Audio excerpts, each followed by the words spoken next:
resolution to 4K. Hopefully you will not see much pixelation. You will see anyway, but not as bad as it was.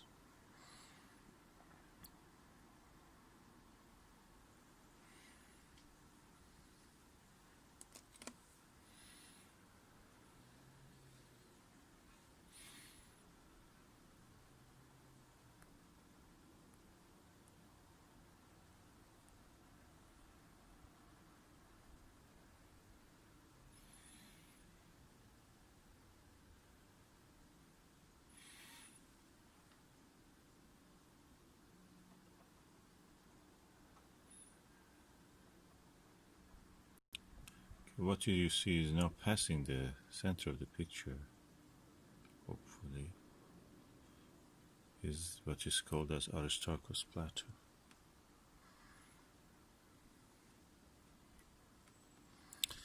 And the light is not very good, and also the clouds are causing a little bit. And you can see the color of it is different. So one of the olivine-rich area. Olivine is a metal that the mineral that exists in the mantle area of the planet's crust, mantle, core, if you remember. These are the layers of the planet's planetary bodies, which are made of rock or any other thing that has this kind of layering. Any object, differentiated object, gravitational differentiation. So it's now passing the center, top of the center, above the center. And the brightest spot is the Aristarchus crater itself.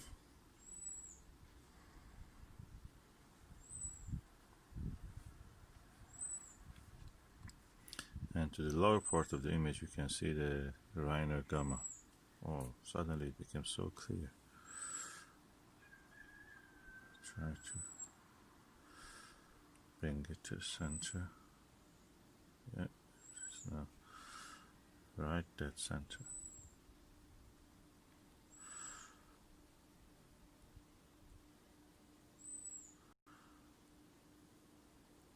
I'm doing all this with my mobile camera, but I use a bracket. It's one of these ones that I bought.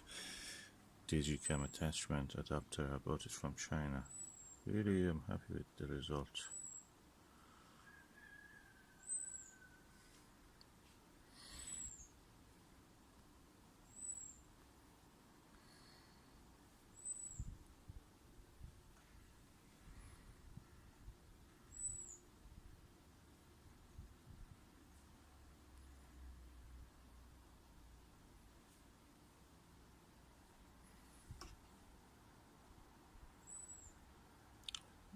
You're looking through the eyepiece directly.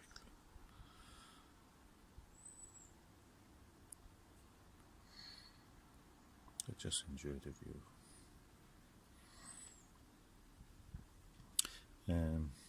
Yeah, good as a map. All these lunar features are created by impact. Circular features are called crater. Well, the craters to me are superficial because what you see is the geological feature like mountains, faults, even faults. I've seen some faults, can you believe it, and some thrust faults and faults. You have to look for them. And as my skill in digiscoping increases, I will try to show you more of these features.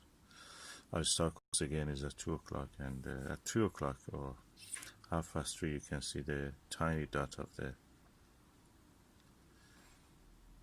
Reiner Gamma, that magnetic anomaly. The superficial feature, they say that is because the soil of the moon, the lunar soil in that part, due to the magnetic field, could not be weathered, blackened, darkened by the solar wind, and that's the reason they have remained bright. They deflect the charged particles. You know that charged particles deflect in the magnetic field. So if there is a magnetic field there, although weak, it is working. some of the interesting anomalies. You can imagine if you're a science writer, science fiction writer, you can write about that. Is a city or something to trying to protect itself from the damaging and carcinogenous effects of the sun and magnetic storms from the sun. Yeah, that's actually I made a good story. If you're writing, write it. You can write. Just give credit to me. Hertfordshire.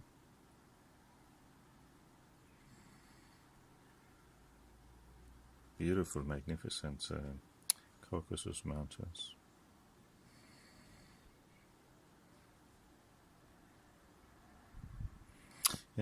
The moon is spherical. Clearly you can see. When I focus on the edge of the picture, the side of it is out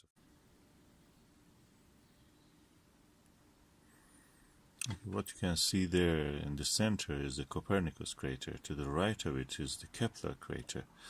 And the dot, tiny dot to the right of that Kepler, near the edge of the white area, where the down to it a little lower is a black dot, that's Grimaldi. That tiny white dot is the magnetic anomaly called Rainer Gamma, or Reiner Gamma. As you can see, the thin layer of cloud exists in the sky. Is moving. It's mist practically. And the Italy-shaped area to the top is the Jura Mountains, and you can see a tiny dot also in the Jura Mountains called Plato, actually, crater Plato, the philosopher.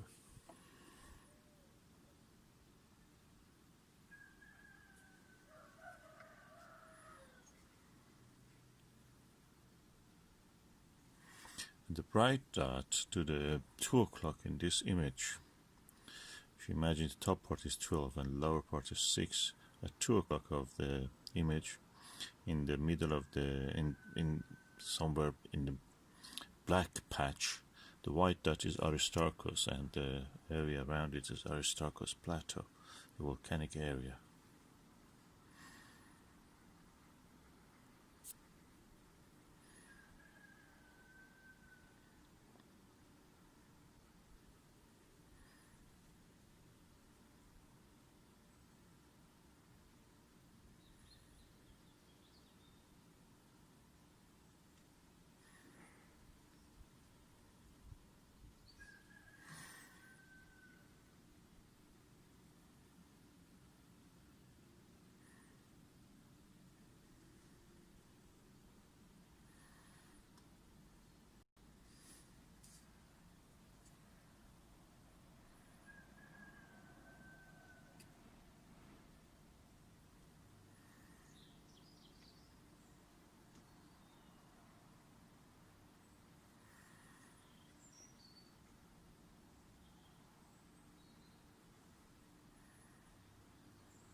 Yes, the clouds are making it really dark.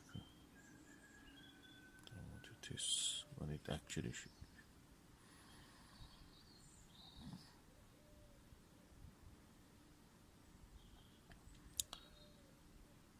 be. Yeah, and the circular feature black circular feature on the top. At 12 o'clock is the big black circle, is the Mare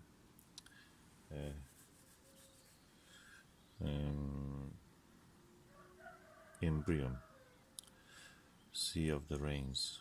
And to the lower part of it, at 7 o'clock of that circle, what you can see is the mountains of the Apennine. Apennine.